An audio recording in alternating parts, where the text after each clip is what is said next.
बिस्मिल्लाहिर्रहमानिर्रहीम, अस्सलाम वालेकुम। मैं गौहर भट्ट सियासत के प्लेटफार्म से आपकी खिदमत में हाजिर हूँ। ख़बर ये है कि मियाँ नवाज शरीफ के नवासे हैं जुनैद सफदर साहब, उनकी शादी है 22 अगस्त को। और एक ग्रुप है, कोई पाकिस्तानी खुद को कहते हैं, हरकतें तो नहीं लगती उन्होंने पाकिस्तानी के लिए, लेकिन बाहर वो खुद को कहते हैं पाकिस्तान पेट्रियाटिक फ्रंट। इनके कोई जो सरकर्दा शख्सियत है चौधरी तारक महमूद साहब हैं, इन्होंने ऐलान ये किया है कि जनाब हम 22 अगस्त को जुनैद सफदर की जहाँ पर शादी हो रही है उस शादी हाल के बाहर मुजाहरा करेंगे।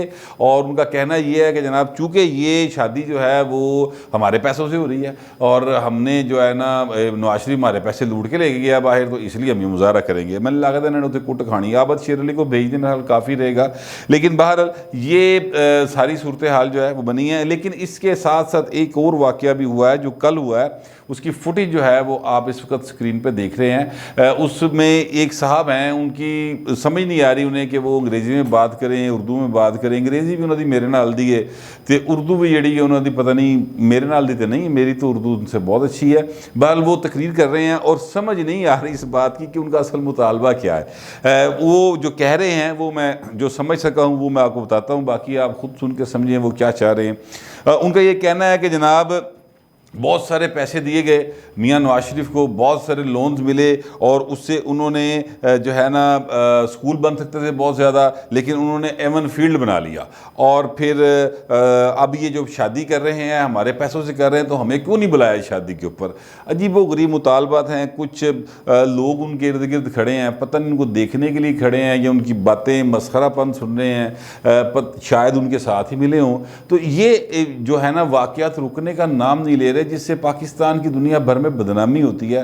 क्योंकि वो फिर ये करते ही है कि ये मुजाहरा करके ट्विटर के ऊपर फेसबुक के ऊपर चलाते हैं, फिर जो पीटीआई के यूथ हैं फिर उन्होंने तड़ातड़ उसको रीट्वीट करते हैं, फिर उसको फैलाते हैं बुरे तरीके से सब तरफ। तो ये एक रवैया जो पीटीआई ने पाकिस्तान की सियासत के अंदर पैदा किया वो अब पाकिस्तान के लिए बदनामी का बायस बन चुका है और उसकी कहीं ना कहीं रोकथाम होनी चाहिए। मेरे एक दोस्त हैं लंदन में, माजी में सहाफ़ी रहे हैं वो, अब वो जर्नलिज्म काफ़ी अर्सा हो गया छोड़ गए, लेकिन लंदन में सेटल्ड हैं। सज्जाद भट्ट उनका नाम है। पीटीआई के बड़े वो लंदन के अंदर जो है ना एक किस्म कहते हैं कि फॉलोअर हैं और उनके बुनियादी रुकन हैं वो वहाँ पर लंदन में। इमरान खान साहब जब जाया करते थे हुकूमत से पहले तो वो उनके लिए वो सारी इवेंट मैनेजमेंट जो है ना वो करते थे और बड़े दिलो जान के साथ वो ये किया करते थे। बल्कि 2013 के इलेक्शन में मुझे याद है कि सज्जाद भट्ट साहब अचानक लाहौर तशरीफ़ ले आए, तो मैंने पूछा कि भट्ट साहब तुसी कित्थों आ गए। तो उन्होंने कहा यार मियाँ जो नवाज इमरान खान उन्होंने वोट पाना यार, वो जीतेंगे इंशाअल्लाह ताला और पाकिस्तान की तकदीर बदल जाएगी। जो एक ख्वाब ज़ाहिर है इमरान खान ने दिखाया था नौजवानों को और पाकिस्तान के लोगों को, तो वो बहुत सारे लोग हैं जो उस ख्वाब की तबीर के चक्कर में बहुत सारे पैसे भी ला बैठे, कई लोगों ने अपनी ज़िंदगियाँ ख़राब कर लीं। बहरहाल जितनी की तबीर हुई उस ख्वाब की वो आपके सामने, उस पर बात करने की ज़रूरत नहीं है। 3 साल गुजर गए और इसके बावजूद के 3 साल गुजर गए और शायद पट्टी नाम का एक करैक्टर है जो खुद को साफ़ी कहता है, जियो टीवी पे अक्सर आप उसको देखते होंगे, वो भी आज रिपोर्ट कार्ड पे कह रहा था जी मैं तो इनको 1 से 5 तक पॉइंट थे, कहते मैं 2 पॉइंट ही दूँगा। हालांकि कहना होना चाहिए था कि ये 2 नंबर हुकूमत है, लेकिन बाहर उन्होंने फिर भी 2 पॉइंट दिए। किसी ने भी उनको इस हुकूमत को ज़्यादा रेट नहीं किया उनकी कारकर्दगी की बुनियाद के ऊपर। तो लिहाजा ख्वाब की तबीर जितनी की हुई है वो आपके सामने है।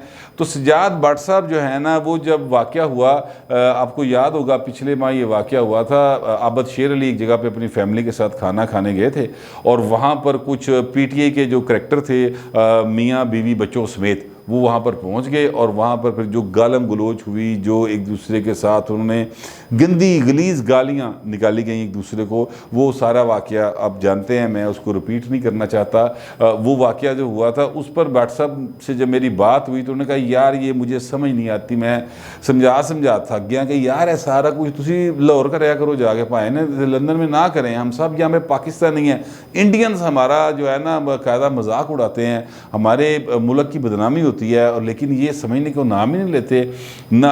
PTI बिल्कुल नहीं समझते। तो मैं क्या बट साहब तुसी भी PTI तो समझू लो। वो कहते हैं यार मैं तंग आके साइड पर बैठ गया, मैं अब इनको नहीं समझा सकता, ये आपे बाहर होए पे ने। ये हालत है वहाँ पर। और ये जो मुजाहरे करने वाले लोग हैं, ये मतलब ये बात जो है बच्चों तक चली गई यार।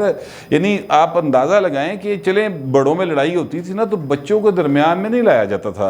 एक हमारी जो यहाँ पर जिरगों की जो कबायली सोसाइटी होती है, उसमें भी इस बात का ख्याल रखा जाता है कि मर्द की मर्द के साथ लड़ाई होगी वो बच्चों को कुछ नहीं कहेगा, या औरत की औरत के साथ होगी बच्चों को कुछ नहीं कहेगा। लेकिन यहाँ पर तो बात बच्चों तक चलेगी है, धी पुत्र तो बात के नवासियों तक बात जो है ना, वो PTI की गवर्नमेंट या PTI की जो चाहने वाले हैं वो ले जा चुके हैं। और बड़ी अफसोस का होता है उस वक़्त जब इस किस्म की वाक़यात को PTI के ऑफिशियल पेजेस के ऊपर से और बड़े सेन किस्म के जो लोग लगते हैं वो उसको फैला रहे होते हैं। यानी न सिर्फ ये कि शर्मिंदा हों, फैला रहे होते हैं बाकायदा तौर पर। मिनिस्टर्स इसके ऊपर बात करते हैं, बड़ी एक अजीब सी सूरत हाल बन जाती है। तारक महमूद चौधरी साहब जो हैं, इन्होंने अपने आप को एक फ्रंट बनाया हुआ है पाकिस्तान पेट्रियाटिक फ्रंट के नाम से। ये पहले परवेज़ मुशर्रफ साहब के बड़े करीब रहे हैं, बताया यही जा रहा है। ARY ने इस खबर को ज़ाहिर दिया, तो वो ये बता रहे हैं कि जनाब ये परवेज़ मुशर्रफ के बहुत करीब रहे हैं। ये वही ग्रुप ऑफ पीपल है जो चले गए थे जनाब 2018 के इलेक्शन से पहले एवन फील्ड अपार्टमेंट्स का कब्जा लेने कि भाई साढ़े पैसा ना बनया साढ़े वाले करो। यानी आप ये देखें क्या, यानी ये सिर्फ एक तरीक़ेकार है, खुद नुमाई का तरीक़ेकार है। ये जो खुद नुमाई का दौरा होता है ना, ये बहुत सारे इंसान इसकी बीमारी का शिकार होते हैं। उनको कहीं ज़िंदगी में कामयाबियां नहीं मिली होती, उनको ज़िंदगी में कोई ना कोई उनके ज़िंदगी में ऐसा एक बुरा को वाक़या हो गया होता है जिसकी बिना पर वो उनके अंदर ही होता है कि मेरे अंदर दा कोई ना किसी तरह दिलीप कुमार बाहर आ जाए, लोग मैनू मन लैन मैं लीडर हाँ, मेरे अंदर दा कायदे-ए-आज़म बाहर आ जाए, लोग मुझे इस तरह से प्रेज़ करे। इस तरह के कुछ होते हैं लोग साइकोटाइप, तो ये उन्हीं किस्म के लोग हैं। उसी तरह के ये वहाँ पर जा रहे हैं। 22 अगस्त को शादी हो रही है। सैफुर रहमान हुआ करते थे बदनामे ज़माना सैफुर रहमान, ये बात ज़हन में रखिएगा।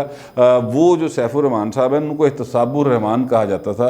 ये वही शख्सियत हैं जिन्होंने आसिफ जरदारी के पाँव में गिर कर बाकायदा माफ़ी मांगी थी कि जनाब मेरे तो गलती होगी, मैंने माफ़ कर दो। इन्होंने बेनज़ीर को आसिफ जरदारी को सज़ाएँ करवाई थी। वो एक दौर था 90 से 2000 के दरमियान, जब तक पीपल्स पार्टी और नून लीग के दरमियान बड़ी खींचातानी और बड़ी बदतहजीबी की सियासत हुआ करती थी। और तहरीक इंसाफ ने आके उन 4 चैनल लाए, ठीक है, वो उस काम को उन्होंने बहुत आगे पहुँचा दिया। और नून लीग और पीपल्स पार्टी बेचारी उन्होंने नेड़े नहीं पहुँच सकदियाँ बद तहजीबी में। अच्छा, अब जो मैं कहना चाह रहा हूँ वो ये कि सैफुर रहमान की बेटी के साथ उनकी शादी है जुनैद सफदर साहब की, और 22 अगस्त को ये हो रही है। अच्छा, अब उसके बाद वो मुजाहरा करेंगे। आपको याद होगा कि नवाज शरीफ जो इमरान खान साहब हैं, उन्होंने एक कश्मीर के इलेक्शन के दौरान ना एक तस्वीर आई थी उन दिनों में। नवाज शरीफ साहब जो हैं वो पोलो मैच देखने गए हैं जुनैद सफदर का। जुनैद सफदर साहब जो हैं वो ऑक्सफोर्ड यूनिवर्सिटी से शायद फारुल तहसील हैं या वहाँ पे पढ़ते हैं। उनकी जो पोलो की टीम है उसके वो कैप्टन है। तो ये बड़े एक एजाज़ की बात होती है कि आप किसी इतनी अहम बेहतर यूनिवर्सिटी, इतने बड़े इंस्टीट्यूशन की किसी टीम के हेड हों और आप वहाँ के मतलब बोर्न ना हो, यानी पाकिस्तान से जाके हों। तो वो नवाज शरीफ साहब उनको देखने के लिए गए अपने नवासे का मैच। तो उस पर इमरान खान साहब ने ये तंज किया था कि इतों बड़ी एक्टिंग करके गया सी, ओ मैं बड़ा बीमार हाँ। और वहाँ पर जाके देखें वो मैच देख रहा है, इस बंदे को पूछने वाला कोई नहीं है, अपने नवासे का मैच देख रहा है। और साथ ही उन्होंने ये कहा कि जनाब ये जो पोलो है ना, ये कोई सस्ता खेल नहीं है, इतने पैसे कहाँ से है, कोई इनसे पूछे। ये एक उन्होंने बात की थी। और फिर मरीम नवाज साहबा ने उसके जवाब में कहा था कि जुनैद सफदर जो है वो नवाज शरीफ का नवासा है, वो किसी यहूदी के घर में पलने वाला नहीं है। उसका जो नाना है वो जेम्स गोल्ड स्मिथ यहूदी नहीं है, वो नवाज शरीफ का नवासा है जो पाकिस्तान का 3 बार प्राइम मिनिस्टर रहा है। इसके जवाब में फिर एक शख्सियत की ममता जागी और उस शख्सियत ने फिर एक ट्वीट किया, ट्वीट आपके सामने आ रहा होगा। जमैमा गोल्ड स्मिथ साहबा जो हैं उनको बहुत तकलीफ़ हुई इस बात की, उन्होंने ट्वीट किया था और उन्होंने ये कहा था कि देखें ये मैं इसी किस्म के तानों मेनों और इसी किस्म की जो क्या कहते हैं एंटी यहूदी गुफ्तगू से बचने के लिए 2004 में मैंने पाकिस्तान छोड़ दिया था, लेकिन इसके बावजूद मरीम सफदर जो हैं वो इस तरह की बातें कर रही हैं। एक शिकवा किया उन्होंने, एक बड़े मतलब एक दुख का इजहार किया कि मुझे बड़ी तकलीफ़ हुई। फिर उसके बाद ज़राए के मुताबिक ये था कि जनाब जमैमा गोल्ड स्मिथ साहबा ने किते फ़ोन किया अपने एक्स हस्बैंड को, इमरान अहमद खान न्याजी साहब को। उन्होंने कहा कि बाबा जेड़ी तेरी सियासत है ना, इतो तक रख, मेरे बच्चे इससे मुतासिर नहीं होने चाहिए और मैं बहुत तकलीफ़ में आती हूँ। मैं यहाँ बैठी हूँ, मेरे बच्चे भी सियासत में नहीं हैं, मैं भी सियासत में नहीं हूँ, लेकिन आप जब इस किस्म की बातें करते हो तो उसका असर हमारे बच्चों पर आता है। तो फिर वो कहा गया कि जनाब वो बात ठप हो जाएगी और नहीं आएगी। लेकिन अब फिर अचानक से ये दो ग्रुप्स जो हैं वो जो शख्स मैंने आपको पहले वीडियो दिखाई वो अपनी वीडियो के स्टार्ट में कह रहा है कि मेरा ताल्लुक ना तहरीक इंसाफ से है ना पीपल्स पार्टी से, हम पाकिस्तान के शहरी हैं। ओ भाई तू शहरी है तो फिर पाकिस्तान जाके वास ना, फिर तू उत्थे की करना है? फिर आप लंदन में कर क्या रहे हैं? आप ये जो लंदन या अमेरिका में रहने वाले लोग हैं ना, इनकी तो मुझे ये समझ नहीं आती कि परवेज़ मुशर्रफ साहब का दौर आया तो उस वक़्त भी ना उन्होंने कहा था मैं एहतसाब करूँगा, और एहतसाब के नारे के ऊपर जो है बैरून मुल्क पाकिस्तानी थे ना, वो उनमें परवेज़ मुशर्रफ साहब बहुत मशहूर हो गए और उन्होंने कहा जी वाह मसीहा आ गया। तो उस वक़्त भी जो दोस्त मेरे बाहर रहते थे तो मैं उनसे ये कहता था कि मेहरबानी करें, ठीक है परवेज़ मुशर्रफ साहब एहतसाब करेंगे, मुझे भी यकीन है करेंगे, लेकिन मेहरबानी करें पाकिस्तान में आके रहें ताकि आपकी नज़रों के सामने एहतसाब हो। यहाँ की जो गर्मी है, सर्दी है, बिजली के बिलों की कीमतें इजाफा है, अमन मान की सूरत हाल है, इन सब को फिर मेरी जान कबूल करें ना।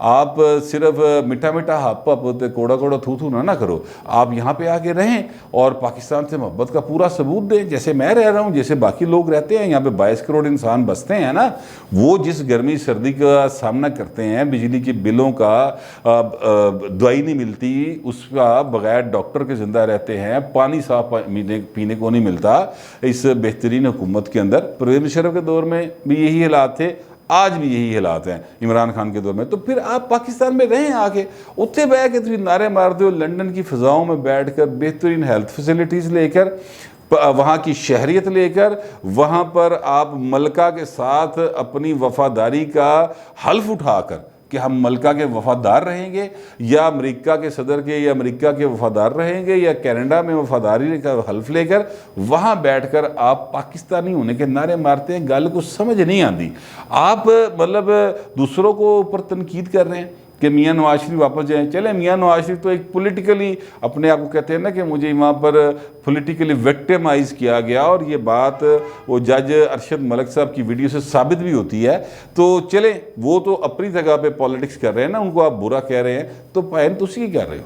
आप वहाँ पर क्या कर रहे हैं? आप पाकिस्तान आए, ज़रूर आए, यहाँ पर जाती उम्र है, वो तो एवन फील्ड अपार्टमेंट की तो हैसियत ही कोई नहीं, ये 1800 पता नहीं एकड़ पे कहते हैं फैला हुआ है ये जाती उम्र है। वहाँ पे आए, वहाँ पे आके एहतजाज करें, ये माल टाउन है, यहाँ पे एहतजाज करें, तेन लगे समझ कोई जिसले इतों के नून लीग के लोग तेन 65 दिन समझ आए, और लंडन है, वहाँ पर किसी पे हाथ नहीं उठाया जा सकता। लेकिन इससे पहले ऐसा वाक़या हो चुका है। ये जुनेद सफदर साहब, और 2019 की बात है, दिसंबर 2019 की, नवाज शरीफ साहब चूँकि नवंबर या अक्टूबर में गए थे, तो उसके बाद या वहाँ पर पहुँच गए थे ये तारक महमूद साहब 40 लोगों को लेकर, और वहाँ पर जाके उन्होंने कहा था जी कि ये चोर है, डाकू है, जो जिस तरह के इल्ज़ामात लगाते हैं उस पर जुनेद सफदर और ज़िक्रिया हुसैन नवाज शरीफ जो हैं उनकी फिर हाथापाई हो गई थी इनके लोगों के साथ। फिर उनको गिरफ़्तार भी किया गया था, जुनेद सफदर भी गिरफ़्तार हुए थे और ज़िक्रिया हुसैन भी गिरफ़्तार हुए थे। एक दूसरे पास से भी बंदे को 2 फड़े गए सन। तो उसके बाद मामला जो है वो ठीक हो गया। लेकिन कहने का मतलब ये है कि ये जो सिलसिला है ये अब कहीं रुकना चाहिए यार, बड़ी हो गई। मेरा मतलब है कि भूल जाओ नवाज शरीफ ने यार, अब वो नाहल हो गए पाए ना, वो अब सियासत नहीं कर सकते, ठीक है। ये अलग बात है कि पाकिस्तान की सारी पॉलिटिक्स जो है वो आज भी नवाज शरीफ के गिर्द घूम रही है, तो वो अलग बात है कि उसके नाम पे वोट पड़ता है। आपकी जब इलेक्शन होगा पता चल जाएगा आपके लीडर के नाम पे वोट पड़ता कि नहीं पड़ता। वो इलेक्शन होगा तब की बात होगी, लेकिन भूल जाओ उन्होंने। मतलब है कि आप वहाँ पर लोगों के बच्चों तक, उनके नवासियों तक ना जाएं, चीज़ें बहुत ज़्यादा ख़राब हो सकती हैं। और ये मुझे अगरचे ये सब लोग कहते हैं कि हमारा पीटी के साथ कोई ताल्लुक़ नहीं, लेकिन मैं आपको यकीन से ये बात कह सकता हूँ कि इनको पीटीआई की मुकम्मल सपोर्ट हासिल होती है। और ये पीटीआई के जो करता धरता हैं, लंदन के हों या पाकिस्तान में जो लोग रहते हैं उनके हों, उन्हें चाहिए कि यार कितने स्टॉप लाओ, बहुत हो गई, अदालतों में केस चल रहे हैं, वहाँ पे सजाएं दिलवाएं, गिरफ्तारियां पाकिस्तान में आप करते हैं, कर लें, वो सारा कुछ चल रहा है। लेकिन यार ये बच्चों तक बात ना लेके जाएं, क्योंकि बच्चे तो मन के सच्चे होते हैं यार, वो तो सबके एक जैसे होते हैं। और अगर वहाँ तक जाएंगे तो फिर वो क्या एक गाना था अता अल्लाह ईसा खेलवी का कि मियाँ वाली दूर थे नहीं, तो फिर वो जमायमा भी वहीं पे रहती हैं, फिर जो उस पास से टूर पड़ेंगे तो फिर क्या करोगे, चीज़ें बड़ी ख़राब हो जाएंगी भाई यार। इस बारे में थोड़ा सोचना चाहिए। मैं समझता हूँ पीटी के लोगों को भी, नून लीग के लोगों को भी, पीपल्स पार्टी के लोगों को भी, क्योंकि इस सारी हरकतों से ना बदनामी सिर्फ पाकिस्तान की होती है। ना नवाज शरीफ बदनाम होंदा नाल, ना इमरान खान बदनाम होंदा है, ना जरदारी बदनाम होंदा है, बदनाम मेरा और आपका मुल्क होता है। इसके बारे में सोचने की ज़रूरत है। फिलहाल वक्त इतना ही, मिलते हैं अगले वीडियो में।